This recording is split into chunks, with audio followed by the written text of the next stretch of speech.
I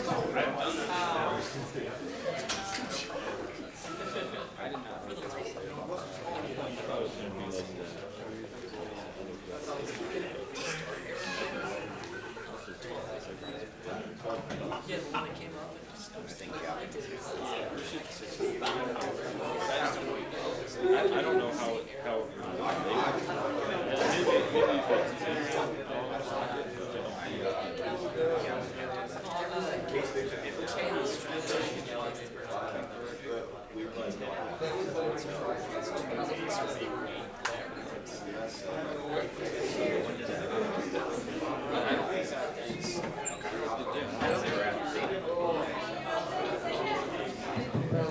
Okay, good morning everyone.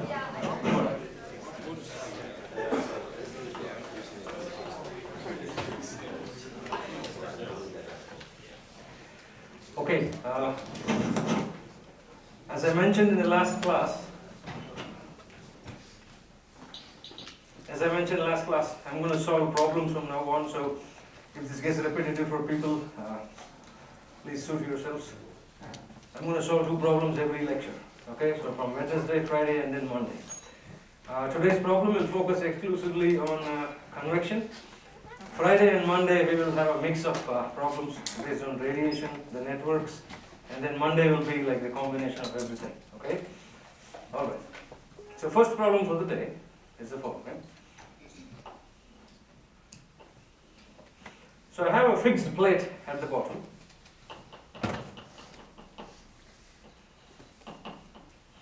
This is y is equal to 0 and the top plate is moving parallel to the bottom plate at a velocity u infinity.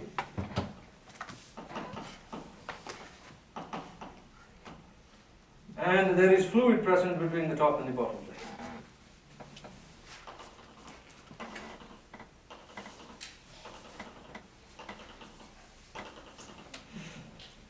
Alright. X-axis, y-axis, usual.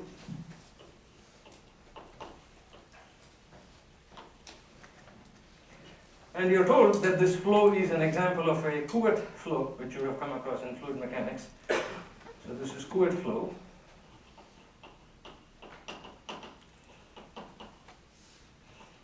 This is as opposed to the flow of the problem in your homework, which is a Hagen-Poiseuille flow. The differences being the following. In Couette flow, the streamlines are nice layers. So layered streamlines.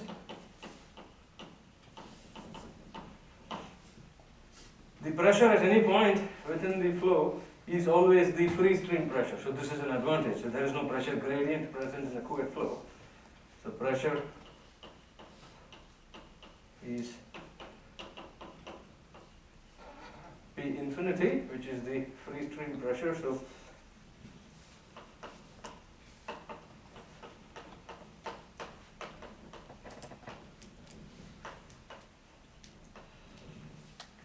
and you are further told for layered Couette flow, this is laminar flow, by the way.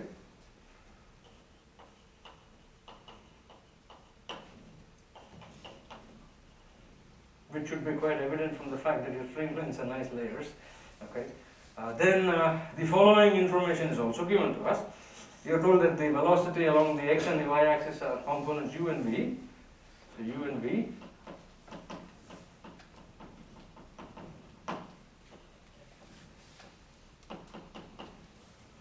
Along x and y respectively. You are told that the velocity u is a function only of y, given. U is u of y. There is no vertical component for this velocity. This is just flowing to nice layers, only in the x direction. Excuse me. Temperature is a function of y only. You are also told that.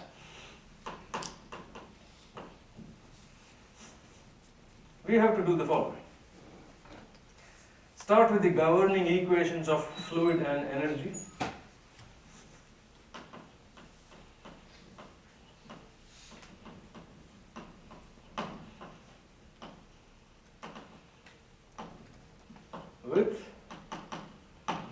Now we are going to consider shear stresses, so which means that they're going to contribute to the generation of heat. So there is a contribution in the energy equation that we have not looked at, and this is the viscous dissipation term. Okay? So with viscous dissipation,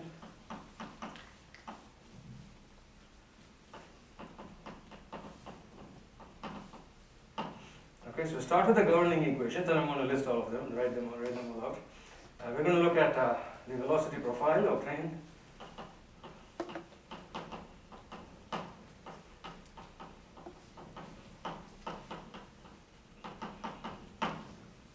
Obtain the temperature profile.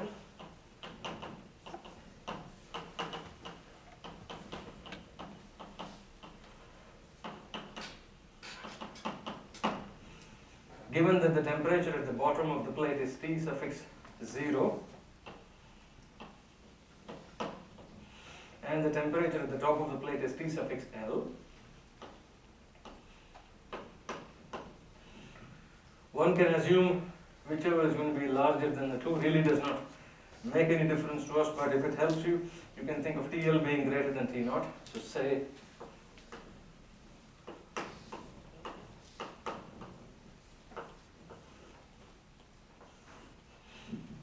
okay, so obtain the temperature profile and then obtain the net convective heat flux.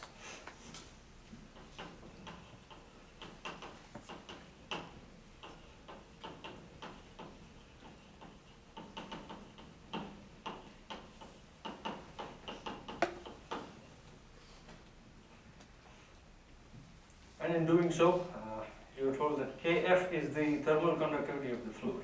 Okay? Kf, thermal conductivity of the fluid. Then rho is the density of the fluid and so on. So typical standard variables, rho is fluid density. It's very similar in many ways to your homework problem, the only difference being the pressure is constant in this problem. Okay? And of course, you know from fluid and fluid mechanics that if I have the velocity profile, I can obtain the shear stresses. So if you want, you can throw that into the mix. Maybe let's write it out. Shear stress at some y, could be y is equal to 0, y is equal to L. Okay. So let's do this step by step. Let's start off by listing out all the governing equations, which we have written multiple times, but with a small twist here, with the added fact that there is viscous dissipation taking place. Alright? So here is the continuity equation.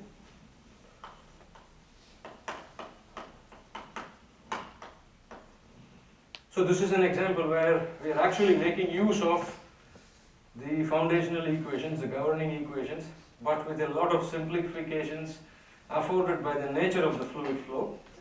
And then we are using those equations to actually obtain, in some sense, the heat transfer coefficient. And you will see that.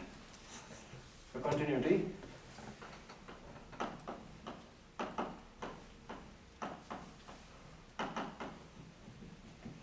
Then you have the momentum equations. Those are the second and the third equations. U du by dx,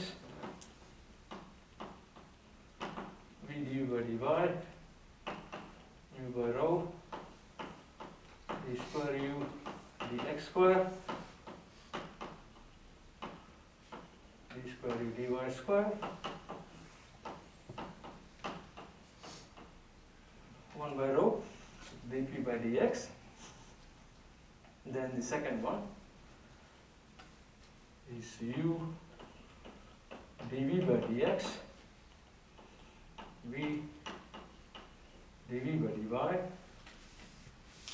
dy is mu by rho. And in all honesty, when people say fluid flow, this is not specified. It's understood that u is a function of y only, and for standard fluid flow, there is no vertical component of the velocity. Okay? d square v by dx square, d square v dy square minus dp by dy. Then the energy equation.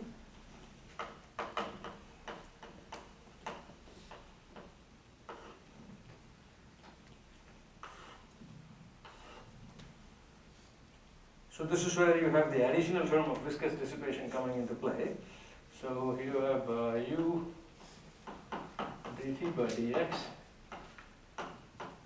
dt by dy is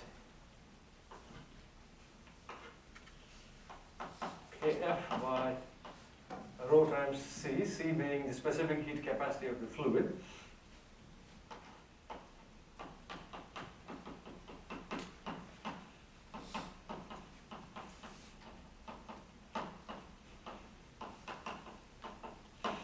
Of the fluid, and then I have the Laplacian of the temperature, d square t dx square plus. This is what we saw when we looked at the convection equations. Okay. Now I have the additional term, which is the viscous dissipation. I'm going to write it as capital phi by rho times c, and I'm going to define phi. Okay.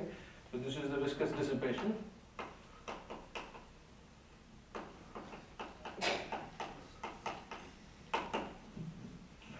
And I believe I also posted notes from a different source which shows you the complete governing equation. Okay, if you're interested, you can take a look at how these are coming into play.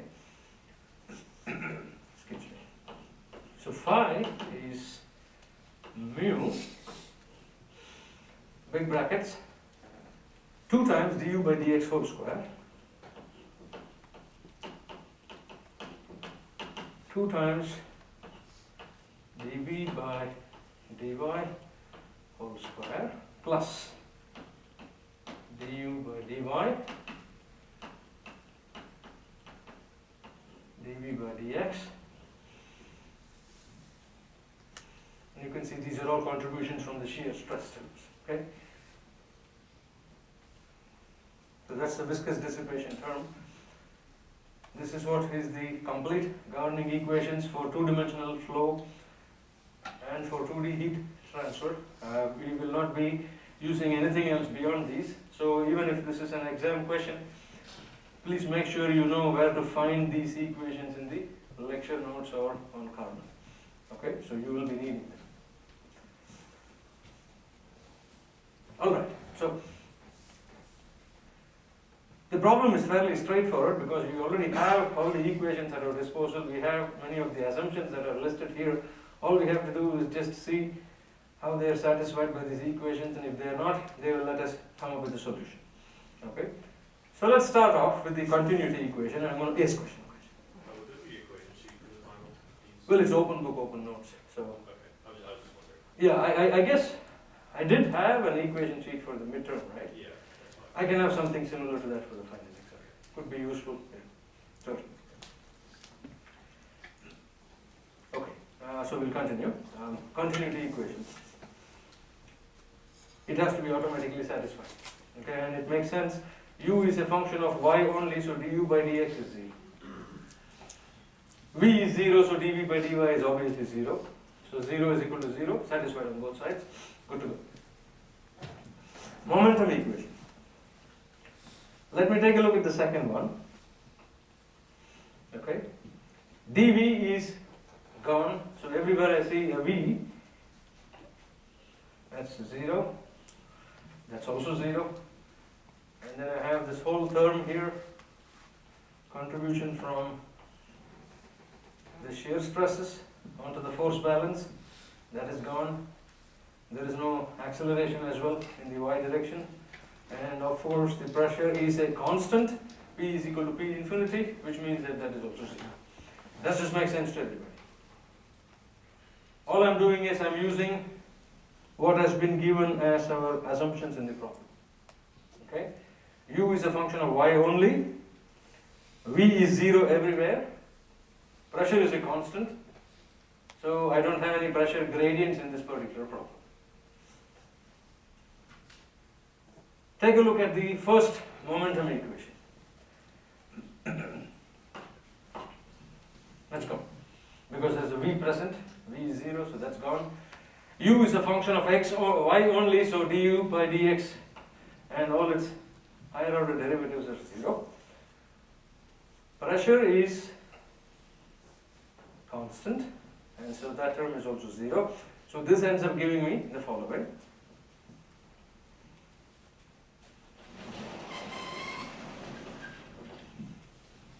So I have mu by rho d square u by dy square is equal to 0. And mu by rho, of course, is not going to make any difference to us. Okay? So I can now integrate this twice. And that's what I'm going to do. Integrate once, some constant C1, integrate it twice, you get a linear profile, which is exactly what fluid flow requires.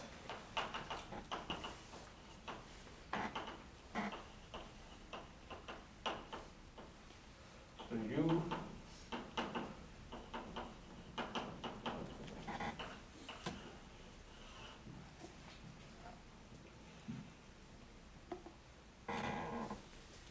So next job is to find this constant C1 and C2, which you will do by applying the boundary conditions. And that's fairly easy to see. The plate is stationary at y is equal to 0, which means that the first layer of fluid is stuck to the plate. So when y is equal to 0, u is 0. Boundary conditions.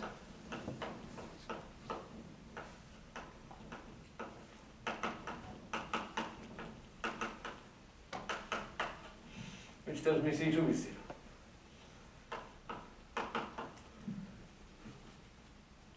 When y is equal to L, u is u infinity.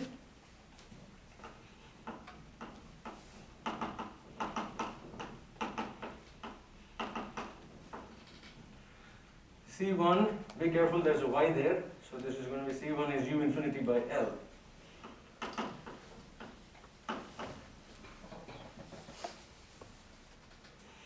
And so I have the full velocity profile, u, as a function of y. Is u infinity y by L.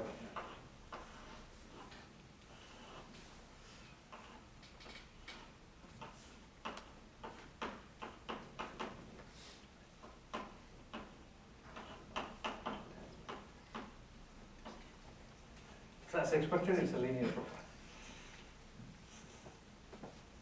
Okay, so that's great. I need the velocity because the velocity is present in the energy equations. So that's going to play an important role in our equation here. Just for the sake of completion, I'm going to write this whole thing again. Okay, you don't need to. So focus on the energy equation. U dt by dx, v dt by dy, kf by rho c.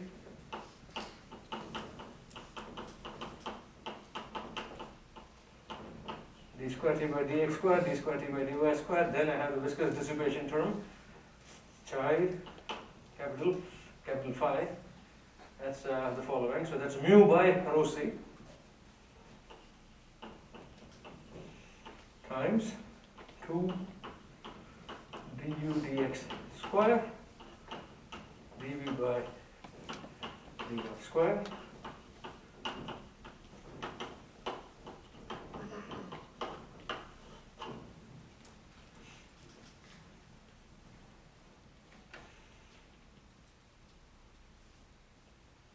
Okay. Wherever you see a V, go.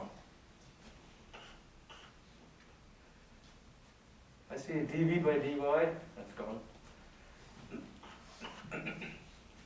I see a dV distribution from one of the shear stresses. That's common.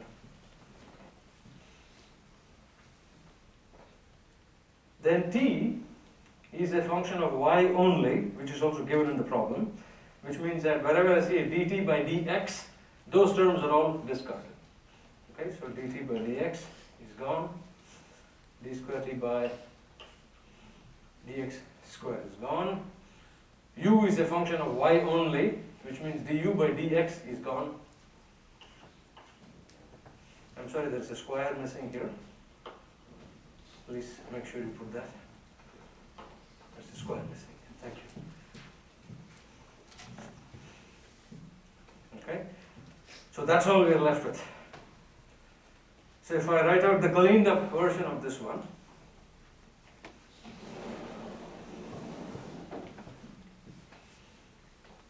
Kf by rho c d square t by dy square plus mu by rho c du by dy whole square is equal to 0. So this is the cleaned up version of the entire thing. The denominator rho times c is gone. Cross multiply throughout.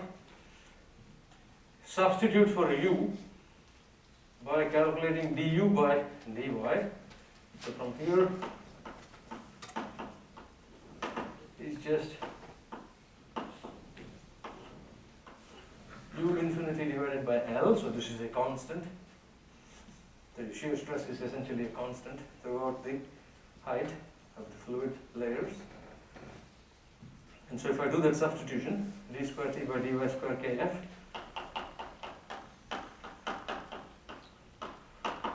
plus mu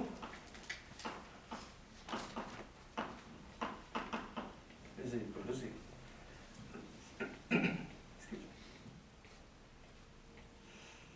Simple enough, right? There's nothing complicated in these kinds of problems. If you know the fluid governing equations, if you know the assumptions carefully, you just have to substitute and go for it step by step, okay?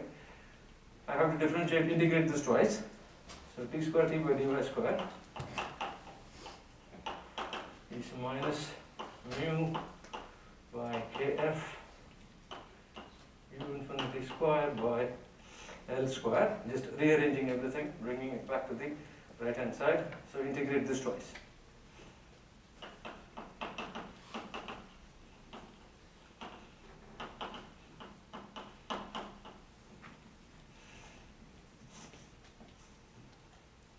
Should be no surprise that the temperature distribution is a quadratic.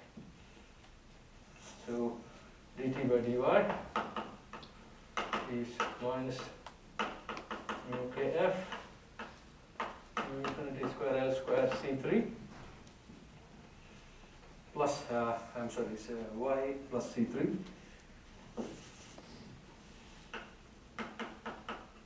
some other constant C3, okay, and then integrate it one more time to get t.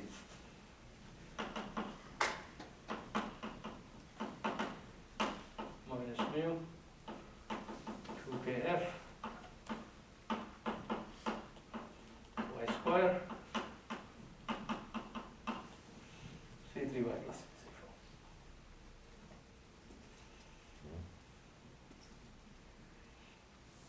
Almost at the end of the problem. Substitute the boundary conditions, get the full temperature profile. Look at the boundary conditions. At the bottom, when y is equal to 0, T is T0. At the top, the temperature is specified as TL. Don't know which is greater than the other, so let's just say TL is greater than T0. So boundary conditions. At y is equal to 0, T is equal to T0, substitute into this guy here, so I get C4 is equal to T0.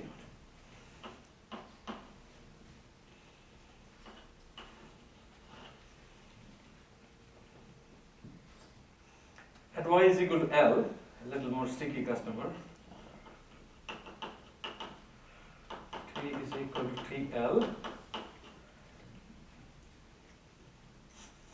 So let me do the substitution a little more carefully. So this is TL is is equal to C4, which is already T naught.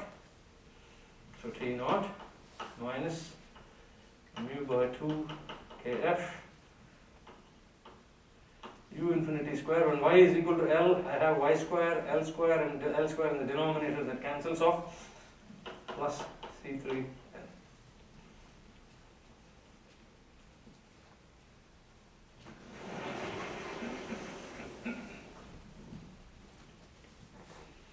Solve for C3.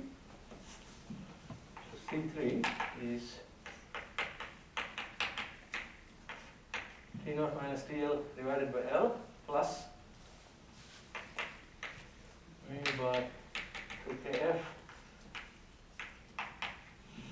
u infinity square by L. Take all of these creatures, substitute this back into T of y.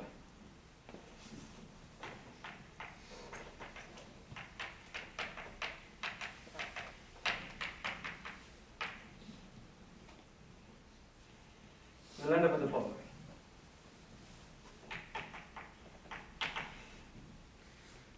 So I'm going to have T naught from C4. And then this is, I'm sorry, TL minus T naught.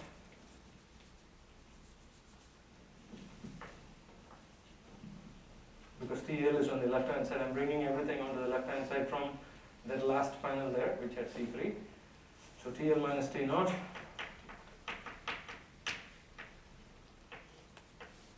Y by L, because C3 has to be multiplied by Y. And then the rest of it.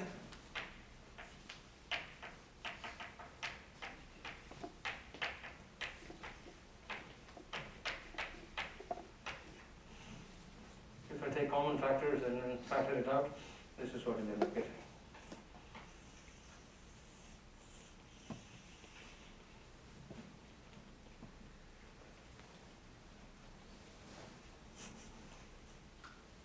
Okay. And given the values of all these, one can draw the temperature profile. With some approximations, one can also just sketch it on the back of the envelope. This is obviously going to end up being a quadratic. It's going to start off at T naught, at y is equal to 0. It's going to end at TL when y is equal to L. And it's going to increase in slope, because y square minus L times y is going to end up being a negative value until a certain point. But then this is always a positive value. So if you assume that this is a dominant factor, then you will end up getting the following curve. Okay? You can verify it. This is y, T of y.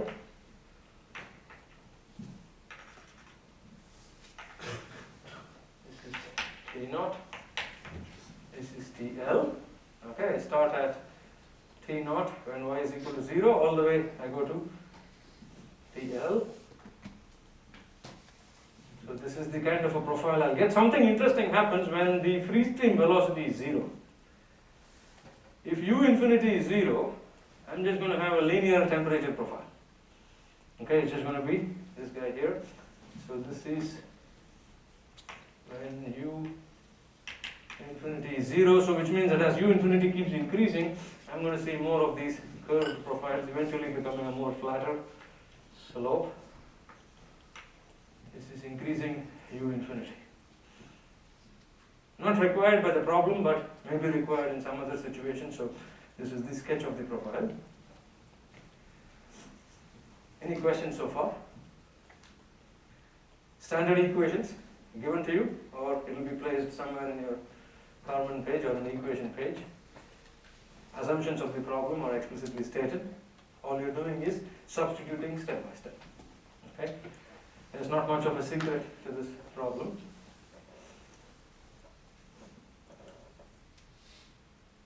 Last part of the problem is we have to obtain the convective heat flux.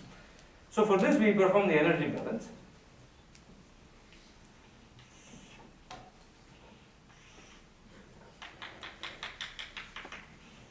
I'm looking at the first layer of the fluid which is stuck to the plate. Okay?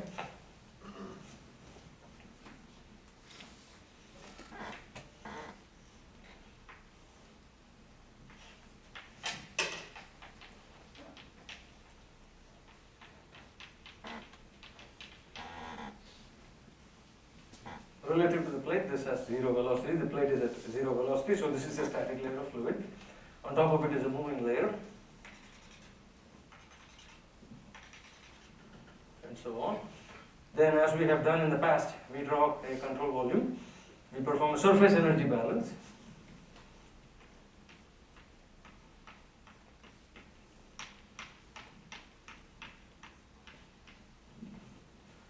And through this, I say that at the lower end of the control surface there is conductive heat transfer because this is a stationary layer of fluid.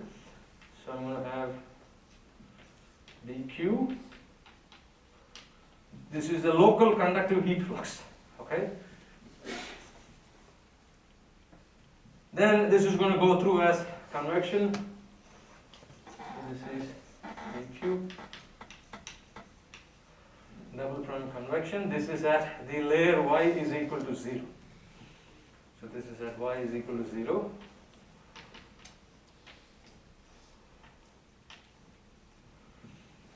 And obviously from energy balance, there is nothing else going on. This is a surface energy balance. You are not going to have stored energy or generation. So dq convection is dq conduction. dq conduction, we know from Fourier's law.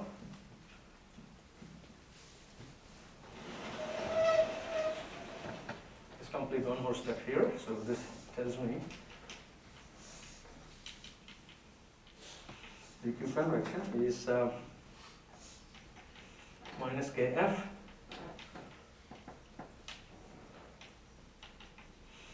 dt by dy at y is equal to 0. And in all reality, when we solve those equations, we were always searching for this guy. This is what we wanted. Okay? And in this problem, as you can see, if I'm given a simple enough situation, we are actually solving all these governing equations to obtain dt by dy at y is equal to 0. I just take this fellow, differentiate it once, substitute y is equal to 0. So let's do that quickly. And since t is t of y, there is no change with respect to x. So wherever I perform the surface energy balance, the convective heat flux is always going to be the same. So which tells me that this local value is the same as the overall heat transfer flux as well. So this tells me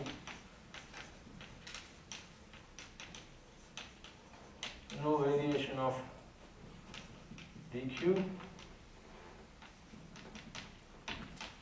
with x, so that dq double prime convection is equal to q double prime convection, which is the average convective heat flux. So this is a local value.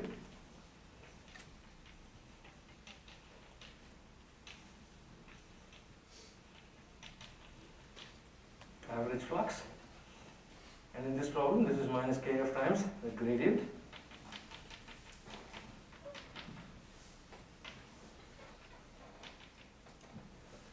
At y is equal to 0. Let's calculate it quickly. So q double prime convection is equal to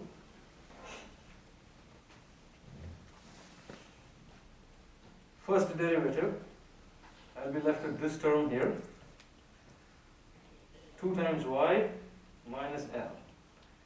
When y is equal to 0, don't make the mistake of discarding this entire portion. There is a small component of it present still. Okay?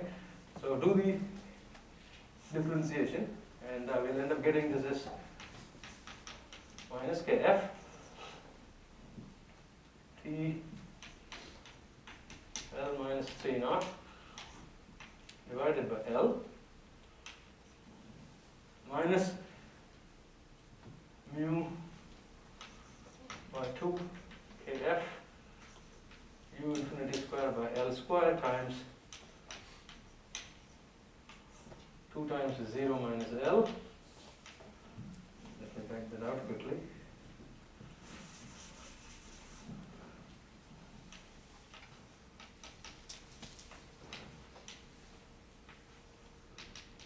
At y is equal to 0. So negative, negative becomes a positive, so eventually I have the following answer.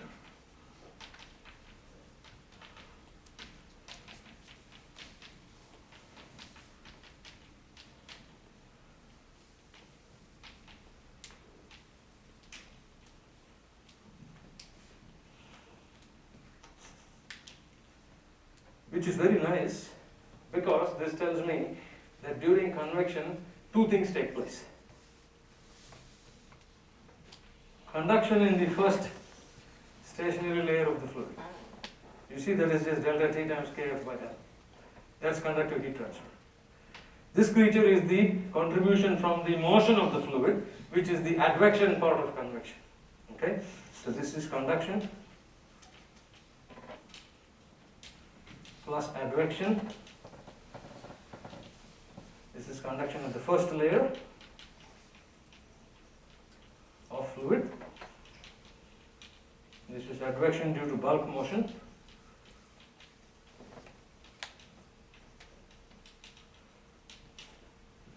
And this is the reason why this problem is very beloved, because as broad as daylight, there are these two pieces of the puzzle for convection. If one understands them, we understand the total convection taking place. Okay? Alright, next one.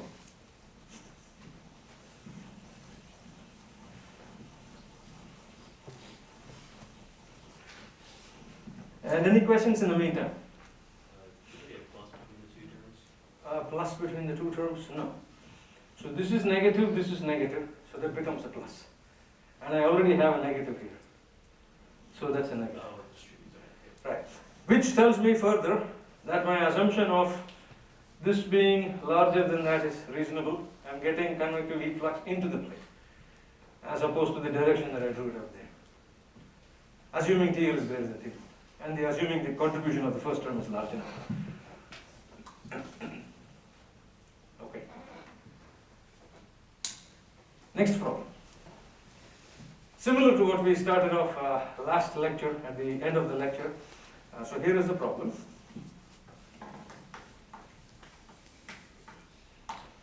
Flat plate.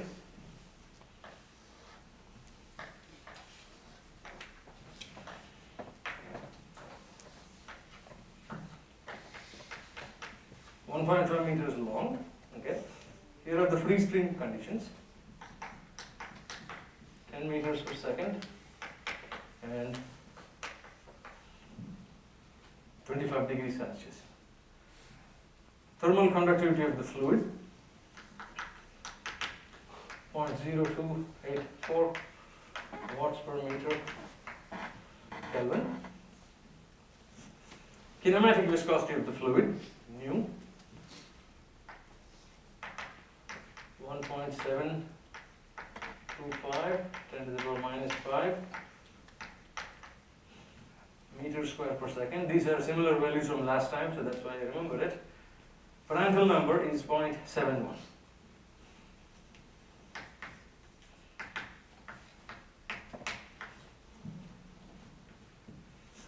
You're told that this plate has a constant convective heat flux out of the plate to the tune of 1250.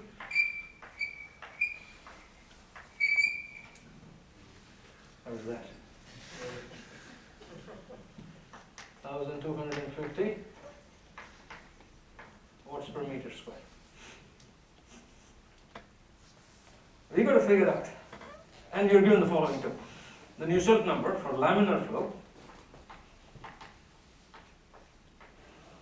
NUX, the local Nusselt number, if you have the subscript X, it's a local Nusselt number. This is 0.453 or EX to the power 1 by 2, PR to the power 1 by 3. Now we are going to bring in our good friend turbulence. This is our first taste of turbulence. For some of us, the whole course has been turbulent. NUX is 0.031 or EX to the power 4/5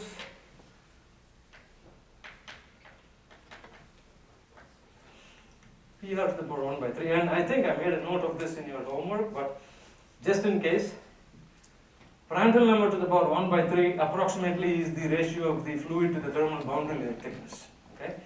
I have this in your homework as a note, but please note that.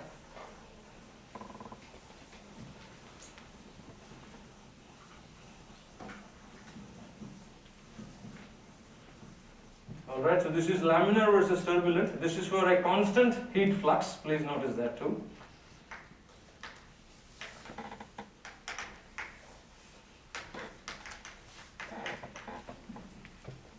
And a note here.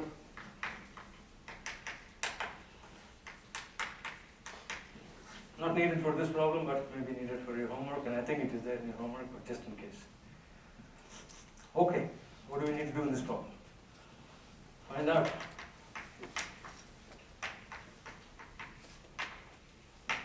Location of highest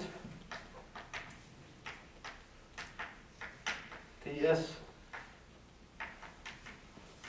on the plate, where Ts is the temperature of the plate.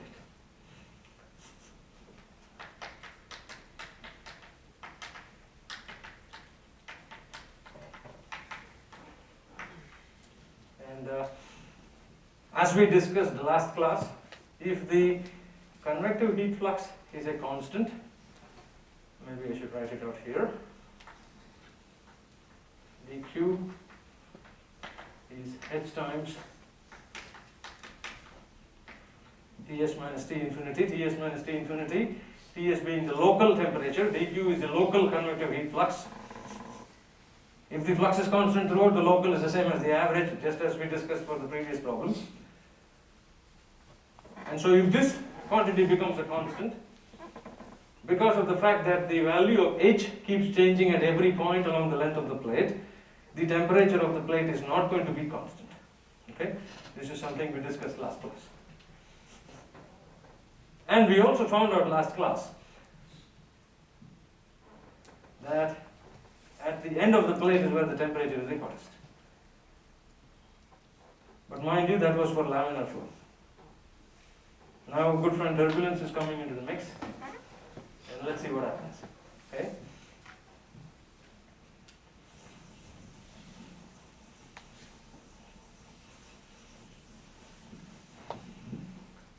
So there are two locations of interest now. What could be those two locations?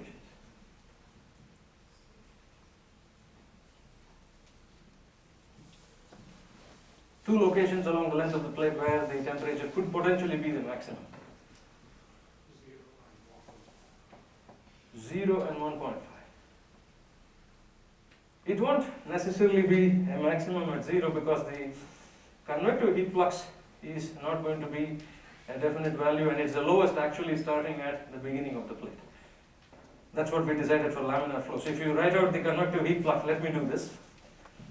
So NUX is H times X by Kf.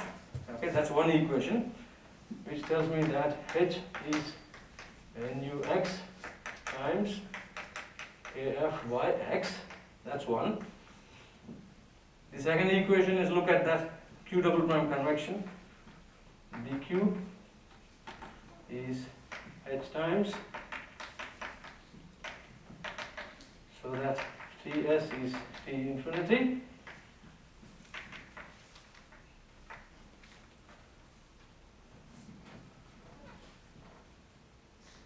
This is equation 2. Ts is going to be the largest when the value of H is going to be the smallest. The value of H is going to be the smallest when this fellow is the largest,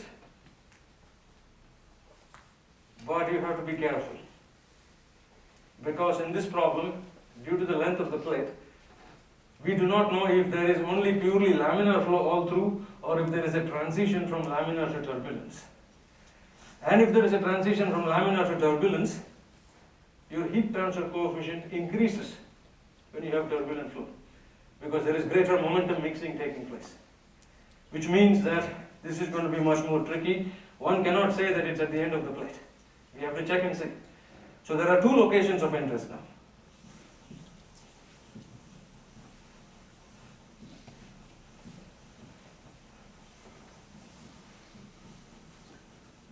First location is, I'm going to call it as a critical location. This is where the flow ends being laminar, which means this is the length of the plate at which the Reynolds number reaches the critical value.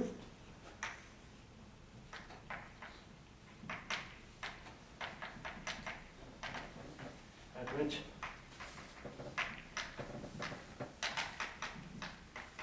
RE critical, now RE critical is anybody's number. So today we are going to say it's 5 times 10 to the power 5. Okay, tomorrow I might say it's 3 times 10 to the power 5. Or just 10 to the power 5.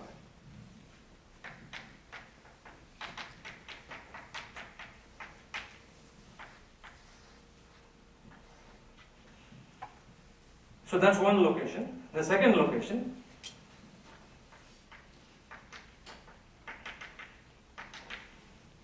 potentially when x is equal to L, which is 1.5 meters.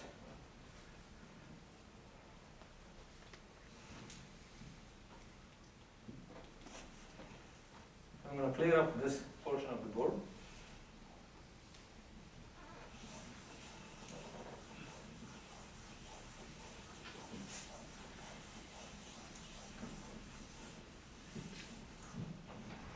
So the only thing I need to check and see is, okay, does the flow become turbulent at the end of the plate? If not, I'm just looking at laminar flow. So obtain Reynolds number at the end of the plate. Okay, so this is just going to be U infinity times L by nu. U infinity is 10. This is 10 times 1.5.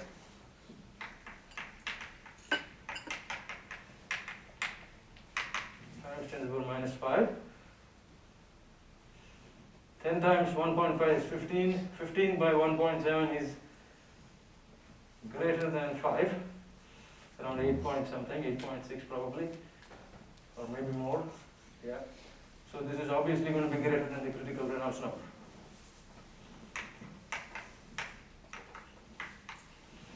Which means that x is equal to L, I'm in turbulent flow. Yes, sir. Will the critical Reynolds number always be given? Yes, yes, of course, of course. If it is not given, 5 times 10 to the power 5. Okay. So at x is equal to L turbulent flow.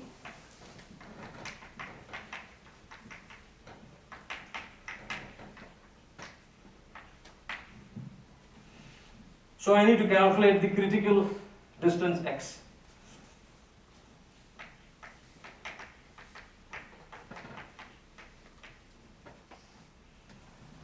Obtain x critical. And to do this, I just set RE is equal to the critical Reynolds number. So 5 times 10 to the power 5. Velocity 10. Distance now is unknown, x critical. Divided by 1.725. 10 to the power minus 5. Minus 5 plus 5 gone. 5 by 10 is 0.5. 0.5 times 1.7 is around 0.85 something. So let's say 0.86, x critical.